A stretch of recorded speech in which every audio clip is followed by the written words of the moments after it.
지난 대통령 선거에서 대통령 선거 후보였다가 지금은 그냥 전 국회의원 이렇게 부를 수 있는 유승민 씨, 유승민. 오늘 한 신문과 아주 장문의 인터뷰를 했습니다. 이렇게 말했습니다. 40대 초부터 대통령의 뜻이 있었고 서울시장은 쳐다본 적도 없다. 그리고 자기 지지율이 1, 2%라고 하는데 노무현 대통령도 워낙은 1, 2%에서 시작했지 않았느냐, 이런 내용입니다. 유승민 밑에 작은 글씨 아래에 있는 줄을 보면은 국민이 나를 잠시 잊었을 수는 있다. 11개월 남았다. 이제 시작이다. 이런 얘기를 했습니다. 시청자 여러분께서는 유승민 전 의원을 지지하시는 분도 있고 또는 아주 멀리하고 싶어하는 그런 분도 있을 겁니다. 특히 박근혜 전 대통령을 지지하는 시청자라면 유승민 전 의원을 싫어하실 가능성이 높다고 저는 봅니다. 그렇지만 유승민 의원의 그 인터뷰 내용을 보면은 우리가 지금의 정치 판세를 이해하는데 힌트를 얻을 수 있는 부분이 있습니다. 인터뷰 내용 조금 말씀드려 보겠습니다. 우리가 예뻐서 지난 4월 7일 선거 때 유권자들이 우리를 지지해 준 게 절대 아니다. 우리가 예뻐서 지지를 받은 게 아니다. 문재인 정부에 대한 민심 이반이 심각했다. 운동장이 진보 쪽으로 기울었다고 했던 게 불과 1년 전이다. 확 바뀌는 민심이 진짜 두렵다. 대선까지 11개월 남았다. 조금이라도 교만하고 우쭐하고 변화하지 않으면 언제든 우리를 지지했던 유권자들이 돌아설 수 있다. 뭐 이런 옳은 얘기 누구나 할 수 있죠. 근데 구체적인 강론이 재밌습니다. 기자가 한 사람 한 사람 찍어가지고 어떻게 생각하느냐, 어떻게 생각하느냐 다 물어봤습니다. 김종인 전 비대위원장 어떻게 생각하느냐 그랬더니 자기하고는 뭐 오랜 인연이 있다 이렇게 얘기를 하면서 김종인 전 위원장이 강조한 변화 방향에 전적으로 동의한다라고 생각이 갔다. 재충전한다고 위원장 자리를 내놓았지만 대선 때든 언제든 중요한 역할을 할 수 있다고 본다. 서울시장 보궐선거에 출마 생각 전혀 안 했었느냐 이제 이렇게 물어봤습니다. 그러자 유승민 씨가 이렇게 대답합니다. 나는 40대 초반 여의도 연구소장으로 정치를 시작했을 때부터 종합적으로 국가를 경영할 수 있는 대통령의 뜻을 두었다. 서울시장은 한순간도 생각한 적이 없다. 그랬습니다.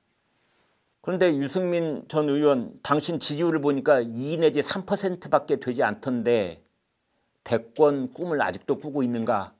라고 물어봤습니다. 그러자 국민의 솔직한 마음이란 측면에서 지지율은 의미가 있다. 다만 그건 현 시점의 지지율이다. 과거 원내대표 관둔 직후 지지율이 훅 오른 경험도 있다. 이제 시작이다. 각 당 후보가 정해지는 과정에서 적어도 2, 3번은 출렁거릴 것이다. 이제 그러면서 노무현 전 대통령도 1, 2%에서 시작했다. 이제 그랬습니다.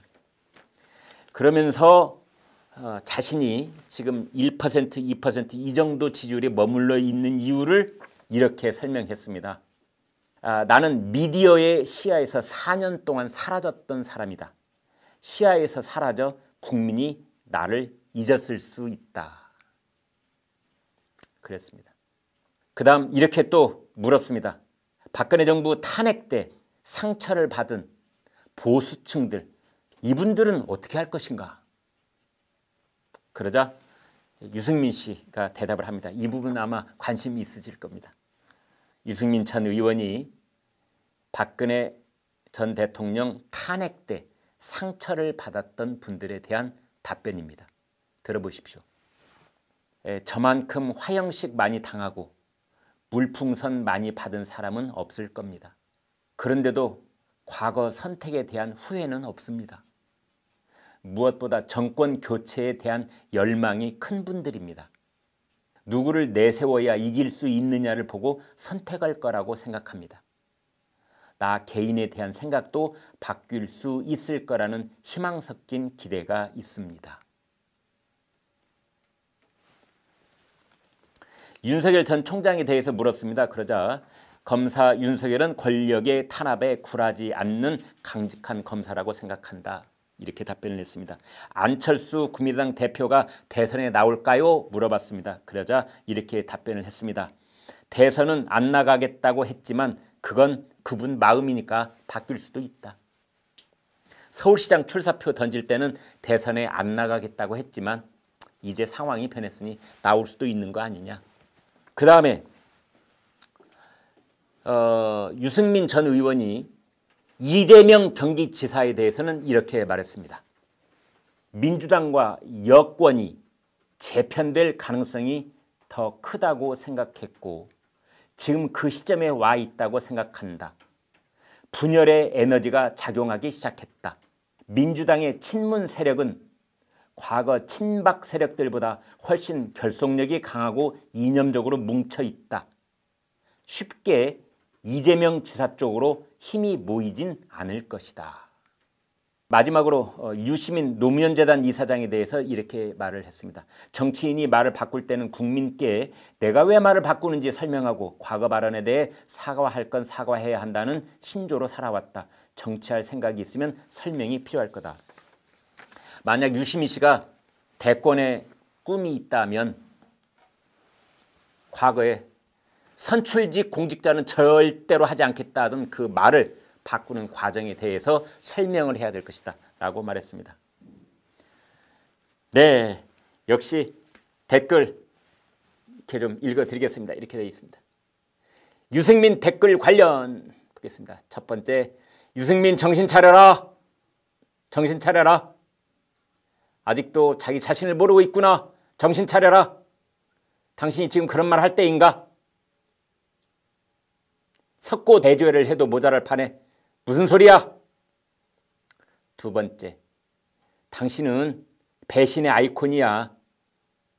신분 세탁하려고 하지 마. 정치적 신분 세탁하려고 그러지 마. 우리는 당신을 잊을 수가 없어. 배신의 아이콘. 세 번째, 유승민 없어도 그 정도 사람 많다. 당신 자꾸 와서 기웃거리지 마. 당신 없어도 당신 정도 사람은 많아. 네 번째, 김광일 너나 지켜봐. 제가 뭐 힌트를 좀 얻을 수 있지 않느냐 이런 말씀을 드렸더니 저한테도 이렇게 쓴소리를 해 주셨습니다. 김광일 너나 지켜봐. 네, 감사하게 듣겠습니다. 다섯 번째, 김무성, 유승민은 고려 대상이 아님. 느낌표. 김무성, 유승민 당신들은 고려 대상이 아니다. 네. 여섯 번째 의견, 유승민, 김종인과 한 통 속. 일곱 번째, 조선일보 정신 차려. 네, 조선일보 항상 정신 차리겠습니다만 방금 소개해드린 인터뷰는 조선일보에 실린 인터뷰는 아닙니다. 네, 다른 신문에 실린 인터뷰입니다. 그러나 조선일보도 정신 차리겠습니다. 여덟 번째, 그만해요. 유승민 얘기 듣기 싫어요. 그만! 네, 그만하겠습니다.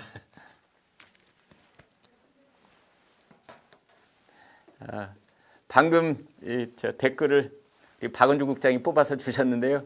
아마 댓글창이 지금 굉장히 뜨거웠던 것 같습니다.